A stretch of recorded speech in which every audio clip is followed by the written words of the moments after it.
मुंबईत म्हाडाकडून पुन्हा घरांची लॉटरी काढण्याच्या हालचाली सुरू। लवकरच लॉटरीची घोषणा होणार। 2-3 वर्षात ही घरं पूर्ण होणार।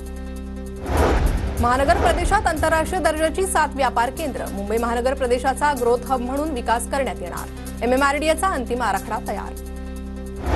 मुंबई महानगरपालिका सफाई कामगारांसाठी 12,000 घरं बांधणार। आश्रय योजनेसाठी 1,300 कोटी रुपयांची तरतूद। आतापर्यंत योजनेचे 25% काम पूर्ण। मुंबई महानगरपालिकेच्या प्रसूतिगृहांमध्ये महिलांची कर्करोग तपासणी करणार। प्रसूतिगृह आणि आरोग्य केंद्रांमध्ये मुख, स्तन आणि गर्भाशयाच्या कर्करोगाची तपासणी करणार। फेब्रुवारीच्या अखेरीस सुविधा सुरू होण्याची शक्यता।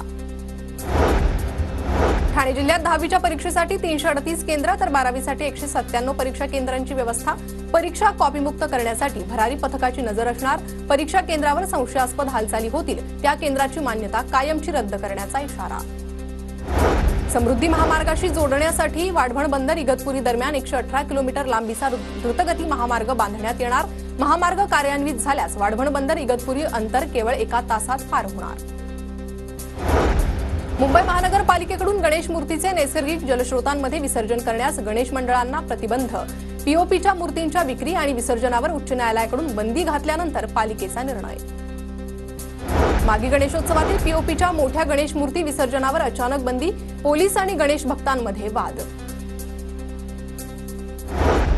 फुलेवाडा स्मारकाच्या भूसंपादनास मान्यता। पहिल्या टप्प्यात 40 कोटींचा खर्च। भूसंपादन प्रक्रिया सुरू करण्यास स्थायी समितीची मान्यता। परिसरातील 91 इमारतींची जागा ताब्यात घेतली जाणार। पुणेकरांनो, पाणी जपून वापरा। जलसंपत्ती नियामक प्राधिकरणाच्या कडक सूचना। महापालिकेस मंजूर असलेल्या पाणी वापराच्या कोट्यापेक्षा खडकवासला धरणातून शहरासाठी अधिक पाणी।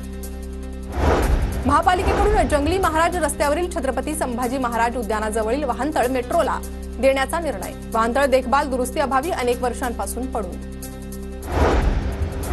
पुणे पालिकेकडून शहरातील खासगी बोअरवेल्सचे सर्वेक्षण केलं जाणार। वापरात नसलेल्या बोअरवेल बंद करणार। NMMS परीक्षेचा गुण जाहीर। दुरुस्तीसाठी विद्यार्थ्यांना 18 फेब्रुवारीपर्यंत मुदत। विद्यार्थ्यांना प्राप्त झालेल्या गुणांची यादी परिषदेच्या संकेतस्थळावर प्रसिद्ध। विद्यापीठ अनुदान आयोगाच्या प्राध्यापक, प्राचार्य, कुलगुरू निवडीच्या नियमावली मसुद्यावरील हरकतींसाठी मुदतवाढ। 28 फेब्रुवारीपर्यंत हरकती सूचना नोंदवता येणार।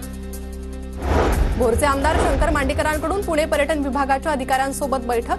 मतदारसंघातील राजगड, भोर, पानशेत, मुळशी भागातील ऐतिहासिक ठिकाणांचा पर्यटन विकास होण्याच्या दृष्टीनं चर्चा।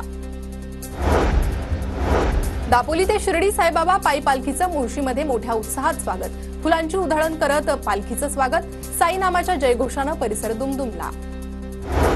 पुण्याच्या भोर तालुक्यातील 9,210 शेतकऱ्यांना अॅग्रिस्टॅक योजनेचा लाभ। योजनेला शेतकऱ्यांचा चांगला प्रतिसाद। नागपुरात कुठल्याही आदेशाविना बदलले जात आहेत घरगुती वीज मीटर।